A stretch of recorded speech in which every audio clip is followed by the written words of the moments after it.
अलग अलग ब्रांड के दो पॉपुलर स्मार्टफोन, एक तरफ मोटो का G45, वही दूसरी तरफ पोको का M6 प्लस 5G। वैसे तो इन दोनों स्मार्टफोन की प्राइस में सिर्फ 500 रुपीज का डिफरेंस देखने को मिल जाता है, क्योंकि एक तरफ पोको के M6 प्लस 5G को 12,499 रुपए की प्राइस में 8 GB की रैम और 128 GB स्टोरेज वाले वेरिएंट को बाई कर सकते हैं। वही दूसरी तरफ मोटो G45 को 12,999 रुपए की प्राइस में 8 GB की रैम और 128 GB स्टोरेज वाले वेरिएंट को बाई कर सकते हैं। दोनों स्मार्टफोन का अगर परफॉर्मेंस की बात करी जाए तो एक तरफ पोको M6 प्लस 5G में Qualcomm Snapdragon 4 Gen 2 AE का प्रोसेसर देखने को मिल जाता है, वही दूसरी तरफ मोटो G45 में Qualcomm Snapdragon 6S Gen 3 का प्रोसेसर देखने को मिल जाता है। अगर परफॉर्मेंस वाइज बात करी जाए तो इन दोनों स्मार्टफोन में थोड़ा सा बेटर परफॉर्मेंस मोटो G45 5G में देखने को मिल जाएगा, क्योंकि एक तरफ पोको के M6 प्लस 5G का जो अंततः स्कोर निकल के आता है 4,23,000 निकल के आता है, वही दूसरी तरफ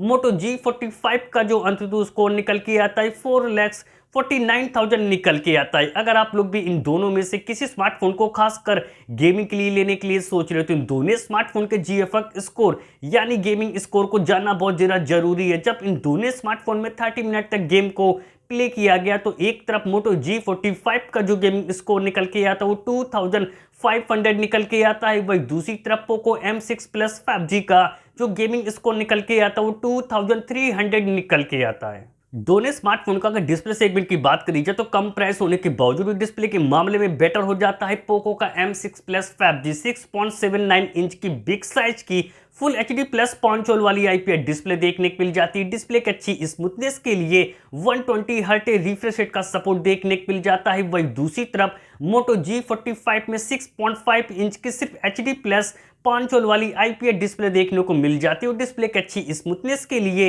120 हर्ट्ज रिफ्रेश रेट का सपोर्ट देखने को मिल जाता है। दोनों स्मार्टफोन का अगर IP रेटिंग की बात करी जाए तो एक तरफ पोको के M6 प्लस 5G में IP53 की रेटिंग देखने को मिल जाती है, वही दूसरी तरफ मोटो G45 में IP52 की रेटिंग देखने को मिल जाती है। कैमरा सेगमेंट की अगर बात करी जाए तो कैमरे के मामले में भी बेटर हो जाता है पोको का M6 प्लस 5G, क्योंकि कम से कम प्राइस में भी आप लोगों को 108 मेगापिक्सल का मेन प्राइमरी कैमरा मिलता है, बाकी का दूसरा कैमरा 2 मेगापिक्सल का मिल जाता है विद LED फ्लैश लाइट के साथ। वही दूसरी तरफ मोटो G45 के भी बैक में डुअल रियर कैमरा सेटअप देखने को मिल जाती है। 50 मेगापिक्सल का मेन प्राइमरी कैमरा मिलता है, बाकी का दूसरा कैमरा 2 मेगापिक्सल का मिल जाता है विद LED फ्लैश लाइट के साथ। वहीं एक तरफ पोको के M6 प्लस 5G में 13 मेगापिक्सल का सेल्फी कैमरा देखने को मिल जाता है, वहीं दूसरी तरफ मोटो G45 में 16 मेगापिक्सल का सेल्फी कैमरा देखने को मिल जाता है। दोनों स्मार्टफोन का अगर ऑडियो फीचर की बात करी जाए तो एक तरफ मोटो G45 में स्टोरेज स्पीकर के साथ साथ डॉल्बी एटमॉस का सपोर्ट देखने को मिल जाता है, वहीं दूसरी तरफ